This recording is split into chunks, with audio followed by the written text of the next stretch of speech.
Hello. Assalamu alaikum, Sat Sri Akal, Shalom. My name is Dor Abrahamson. I'm a member of faculty at the Graduate School of Education here at the University of California at Berkeley. Thanks so very much to my dear colleague, invitation from Dr. Muhammad Shahid Farooq for this opportunity to contribute to ICORE7. I'm honored, and apologies that I couldn't be with you in person. My teaching schedule did not permit it. I'd like to speak to you about my educational vision of teachers and students co-imagining mathematical objects. Now, what do I even mean by that? And for this, I will need your participation. So, all of you there in Lahore, if I can ask you all to lift your hands like that in the air. Yes, all of you. Yeah, you sir there with that glorious mustache, you in the third. Yeah, you too. And hello, yeah, you, that lady with the beautiful blue hijab. You too. Thank you. Oh, thank you very much. Okay, so you got your hands here. Now, just lift them up and lift them down. Okay, that's easy, right? Now, this time, do it this way. All right? Okay, all of you lift it up and lift it down. That's also pretty easy, right? Are you all doing it? Thank you for playing along. Now, this time, look what's happening. Can you do this? Can you do this? It's a bit more tricky, all right? So it's not that, it's that, right? So when people accomplish this, they tell me, oh, I was looking at this distance between my hand and I was making sure that it gets bigger as my hands go up and then it gets smaller. And this is a curious thing, this distance between the hand, because it's kind of like an object. It's like a thing that we hold. On the other hand, it's invisible. There's nothing there. So it's an imaginary object. But this imaginary object has all kinds of properties. We can speak about its location. We can speak about its rotation. We can talk about its size, about its elevation. In fact, we can co-vary properties along two dimensions, both size and elevation, by saying this way: the higher it goes, the bigger it gets. The lower it goes, the smaller it gets. And all along, this is an invisible thing, but nobody finds it strange. Nobody thinks we're crazy talking about nothing, because it's an object that we are speaking about. You and I are co-imagining this object here. Now, why should I care about such a strange object? What has this got to do with mathematical education? Well, the thing is, if we start on the surface and lift our hands, they are rising proportionately. They're rising proportionally, for example, at a ratio of 1/2, all right? So once we learn how to speak about these invisible objects, we can shift into a mathematical way of talking. Now, we've been using this principle to build all kinds of technologies that support teachers and students in learning mathematical concepts. And that's what I want to talk to you today about. And in fact, the whole talk will be about moving hands in this way, one way or the other, and the various kinds of research we have done on that. So to make sense of all of this, I need to tell you our lab's motto, and that is that learning is moving in new ways. Now, what do I mean by learning is moving in new ways? On the one hand, in order to learn a new mathematical concept, for example, proportion, you first need to learn how to move in a new way. Because if you're moving your hands this way, you'll have trouble understanding proportionality. And it's through the struggle to figure out, wait a moment, oh, I know, this distance has to keep growing. It's through that struggle that you first come to develop these core dynamical images that will constitute the meaning of the mathematical concept. So it's about this. So learning mathematics begins from moving in new ways. So in that sense, learning is moving in new ways. But then on another hand, the very idea of what is learning, you know, when theorists of mathematics education sit in symposia like these and ask, what is learning, right? So the very idea of what learning is moving in new ways. And where is it moving? It's moving towards a new paradigm that is coming to us from the cognitive sciences, known as embodiment. So let's step back for a moment. For a very long time, we have had this received knowledge as if as if, right? As if the brain is some kind of computer, as if we have some kind of central processing unit over there. So by that story, we receive information about, you know, the touch and the taste and the smell and the sight and the sound, etc. And then all this information goes into our brain where it is sort of processed, and only then we come up with some kind of inference and decide, oh, let's move my hand, okay? So you see that is a kind of idea as if we have sensors, a central processing unit, and then some kind of actuators. But that kind of idea is going out of vogue. It's being challenged deeply by the movement within the cognitive sciences called embodiment.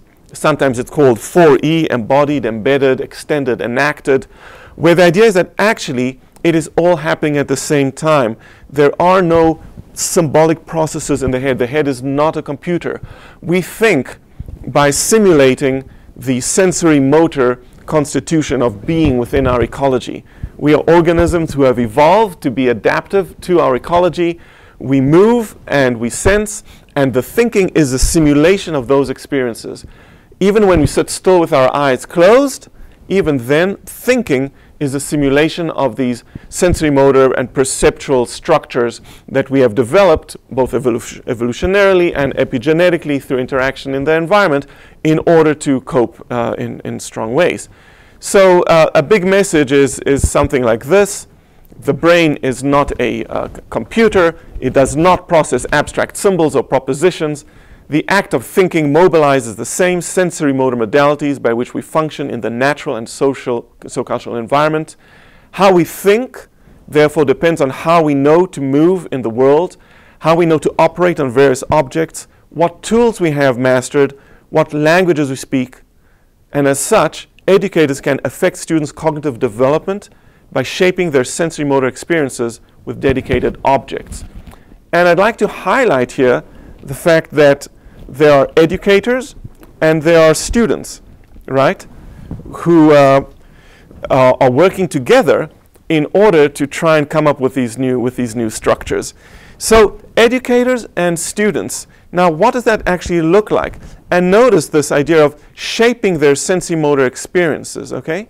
So what should we do in order to understand this experience? So I welcome you to take a look at this picture from all the way from Italy. I was just talking in Italy a few weeks ago, and I felt, oh, we have to have Michelangelo if we're in Italy. So let's use this for a moment as a metaphor, where we have Adam, who's like this child who comes into the world with his biological cognitive systems. And, oh, sorry, I'm in Pakistan. Sorry there. And on the other hand, there is the God, who's like the teacher or culture, all these cultural forms. The metaphor here is that Adam is like the student who comes into the world with the evolutionarily endowed sensory motor capacities to interact in the world in adaptive ways. At the same time, there is sort of culture which is helping us become more sophisticated. Okay, so let's take some examples. To begin with, we are talking about a certain kind of learning environment where the child meets the culture, and we're focusing on this point of contact between the intuitive capacity and the cultural forms. So let's look more closer at it. So we're looking here at this connection, right, between biological cognitive systems from the child and the cultural forms from the teacher. So let's take as an example things we are able to do. Now, okay, look up there. Whoa, did you just see that? Look again. Whoa. I'll do it one last time. Look again. All right. Can you tell me which of the two arrows moved faster? That's pretty simple, right? The blue one moved faster than the red. Now, the thing is, you knew that even without figuring out that velocity is the quotient of a distance and time, right? You didn't divide distance by time. You just saw it. Or take this example. These two rods. Which one is steeper? Easy again, right? You don't have to take sort of rise over run. You just see which one is steeper. Here's one more example. In which box are there more? Now, you didn't need to count, right? You did not need to count. You just know which one it is. All right, so those are your biological cognitive systems. But how about something like this? This is getting a bit more tricky, right? To get this one, you need to look at the rise over run with each one, then measure the rise and the run of each one, then find the quotient of the rise over run of each one, and then compare these two numbers. And that is because it's pushing us beyond our intuitive early epigenetic biological cognitive systems. So that is where we need to bring cultural forms, is because as a civilization we are so sophisticated. Well then, technology is something that, technology writ large, all these various forms that we use, like mathematics, in order to bridge between the biological cognitive systems and the cultural forms we need to adopt. So that's what we'll be talking about. I call this kind of learning environment where we do this work called embodied design. And I'll put up some principles here of embodied design, and you can watch it later maybe in the video. I'll just give you the essence, and you can look it up on my website, edrl.berkeley.edu. And that naturalistic learning is goal-oriented sensory-motor adaptation to ecological contingencies, including cultural forms and practices. Embodied design, which is the work that we are doing, is a pedagogical framework for simulating naturalistic learning by creating instructional activities that foster the development of sensory-motor schemes for better motor control. These new sensory-motor schemes evolve centered on what we call attentional anchors, perceptual structures for engaging their environment. Now, early on when you were moving your hand, when you were playing along, this sort of thing between your hand, we call that an attentional anchor, just like you see here in the slide.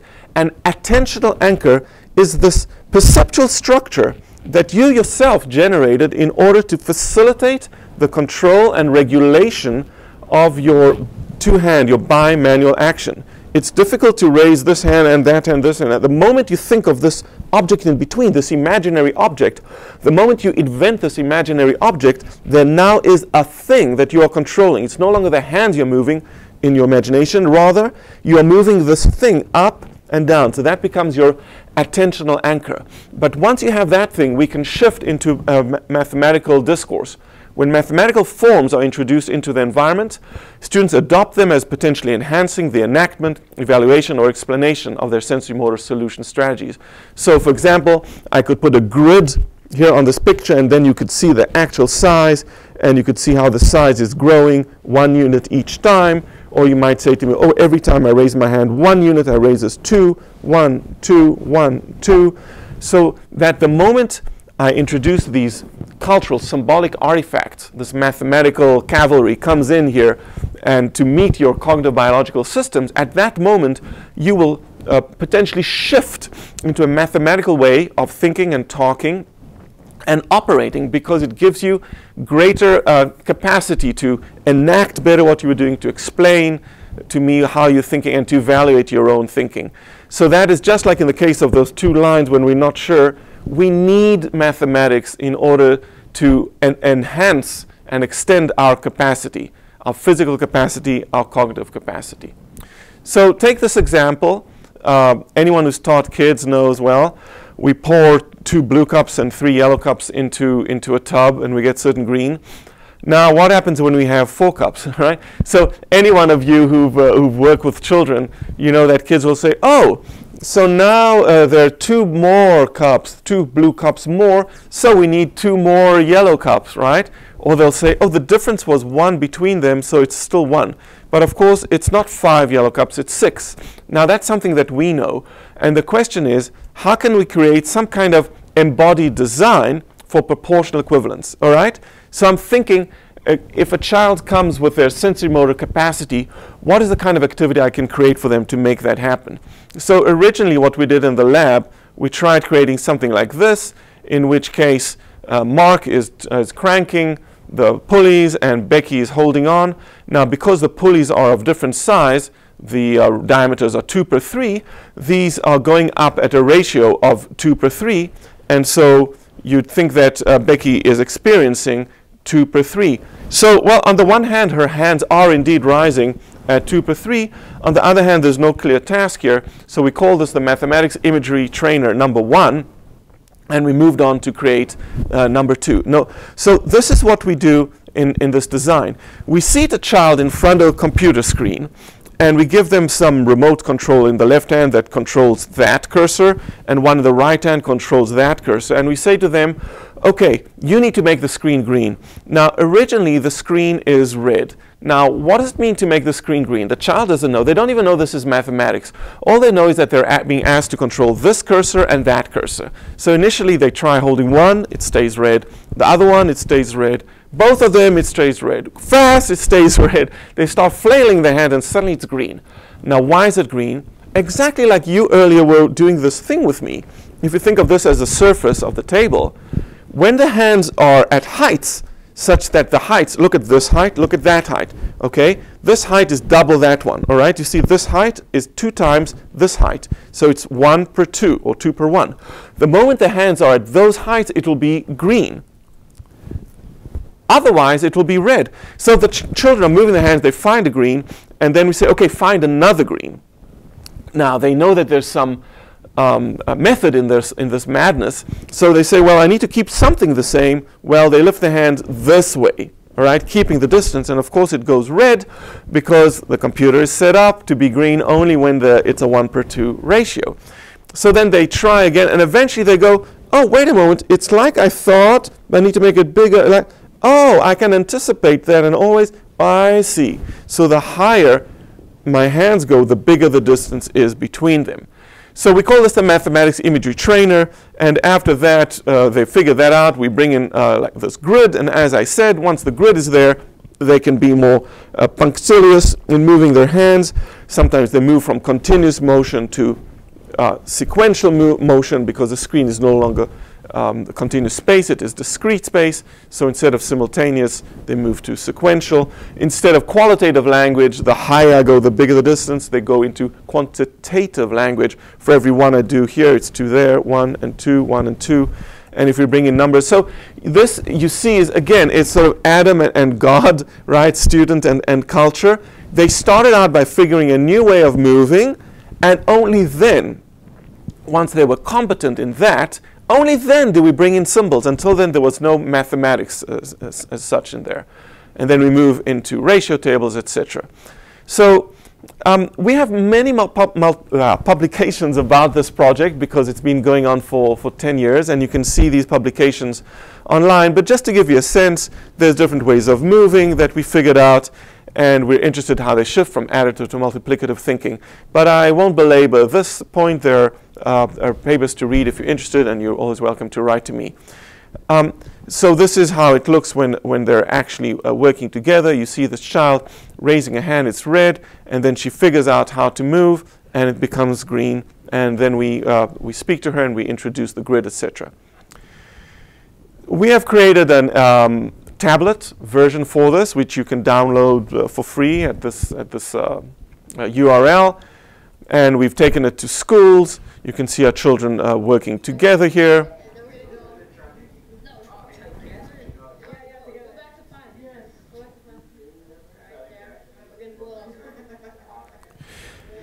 So what is important here is to see that they are coming up spontaneously with various kind of pragmatic ways of communicating with each other in order to get it green. But we have set it up so that this pragmatic language is mathematical language. We want the mathematics to emerge as solutions to problems of control, problems of communication, to make it as ecologically adaptive as possible. So my friends in the Netherlands, in Holland, in the city of Utrecht, collaborated with me in order to do what's called eye tracking studies. Now, in eye tracking studies, what we see is where the child's eye is, where their gaze is. We either put some goggles or we put some little uninvasive technology that follows where they are looking. And then we get these visualizations. So for example, here, these orange dots, this orange dot is telling me where the child is looking. So let me tell you a bit more about this particular activity. It's an interesting one because rather than move this one this way, we start moving this way. And the reason that we look at the eye gaze focus is we want to know where the child looking. Is it true that when you lift your hands this way, at some point you're looking not at your left or right hand, in fact you're looking at a new object that's in between, this imaginary invisible thing? Is that true? Can we get empirical evidence triangulating our hypotheses from eye tracking device, instruments, and methodology. So just as we saw it here, we wanted to see it in this case. So this, in this particular activity, what my colleagues in Utrecht did, we, let me skip to that next one. What we did is we were trying to use empirical evidence in order to substantiate claims made by Jean Piaget 100 years ago to the effect that new ways of thinking emerge as solutions to sensory motor challenges. For example, as you will see in this particular study, this time rather than moving your hands this way, we're asking kids, we're collapsing this axis down. All right? So the kids are being asked to move their hands. Okay, I'll do it for you this way. They're being asked to move their hands like that. Okay? Y-axis, X-axis. And once again, if this is the origin, there's this height and there's this distance. If it's 2 per 1, it will be green. So it's green here, and it's green here, and it's green here. So we were doing eye tracking to see how the child is solving this.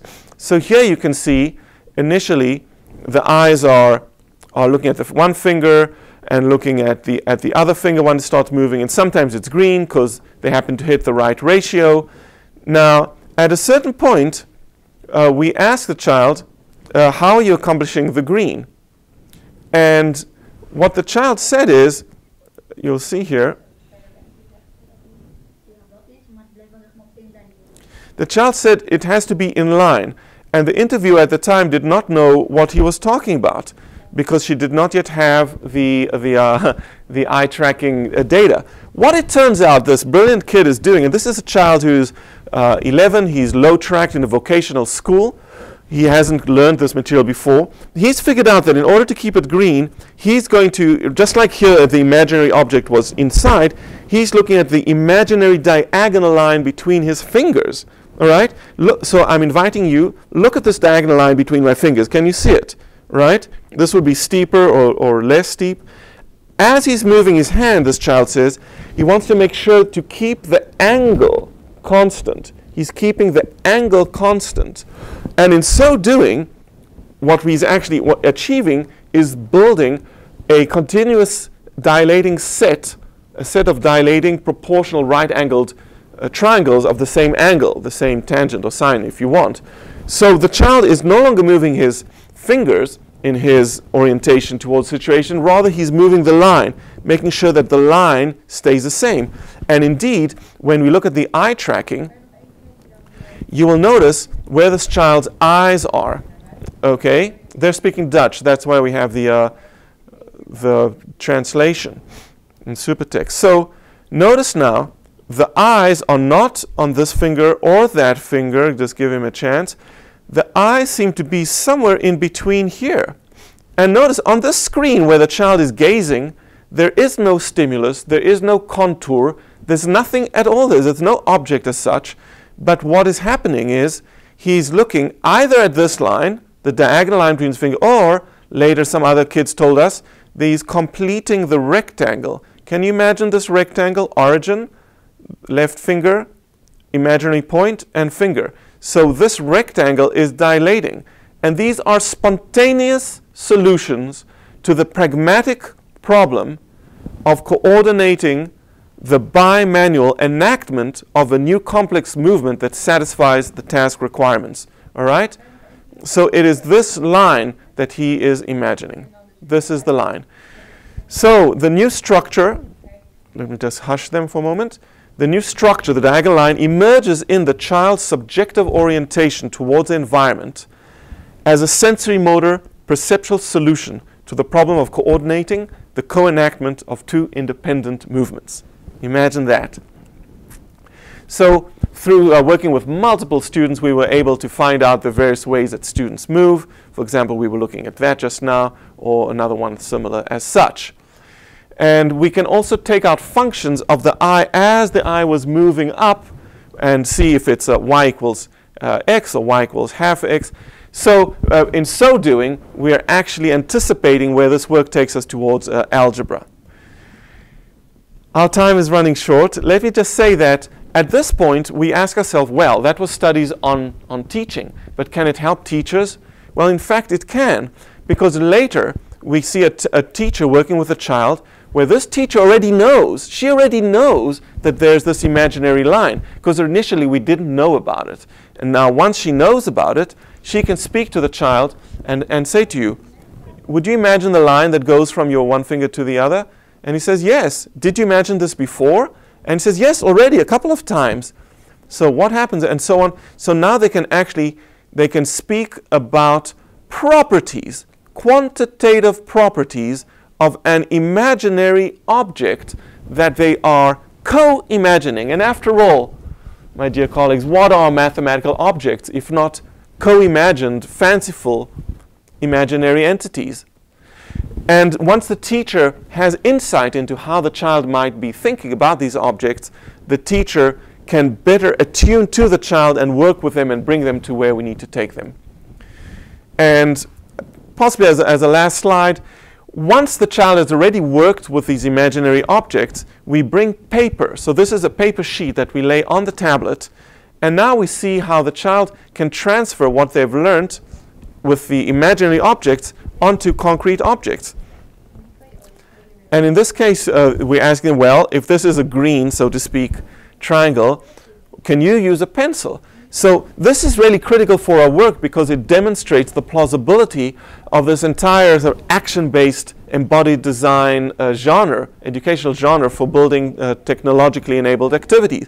Because you can see how the child is shifting from a new way of moving to doing, participating in the social enactment of this mathematical practice, which looks normative and looks a lot like what you do in your classrooms, I bet, in Pakistan as well. Here it is, a geometrical task of building right-angle triangles that are proportionate. And did you notice that measurement? The child has actually figured out how to create these things. So these are objects that began as imaginary, but now become, and you can see the lines, they become bona fide mathematical objects.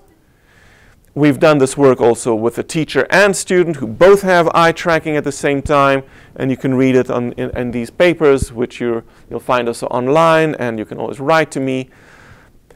This is work with Professor Anna Schwartz, where you see both the teacher and the student move their eyes at the same time. This came out recently in Learning, Culture, and Social Interaction. And we've worked with trigonometry once again. There are very interesting videos to watch if you go to our website, of how introducing supplementary objects enables children to coordinate between a unit circle and the sine function, etc., etc. This is all work that is in the making. It's work that's very exciting to us. As a conclusion, let me say the following words. Mathematical concepts, according to our view, are grounded in the sensory motor perceptions that emerge as practical solutions for the efficient enactment of ecologically coupled movements. Sociocultural reframing of these sensory motor perceptions, like when we bring in the grid, or we talk about, or we bring in paper and pencil, occurs through the timely mediation of symbolic artifacts, a grid, a graph, etc. Students adopt these artifacts spontaneously as readily available means of enhancing their goal-oriented actions, yet in so doing, they appropriate heritage conceptual systems that enable them to participate in the social enactment of mathematical practice. Educational designers, such as myself, can engineer and facilitate this process, but we need teachers. Teachers play critical roles in implementing this process widely. So I hope to have given you some insight into the work that we do in the lab. I wish you peace and bahut shukriya for attending this lecture. Thank you again so very much for inviting me to contribute to ICORE7, and I look forward to hearing from you. All the very best. Thank you.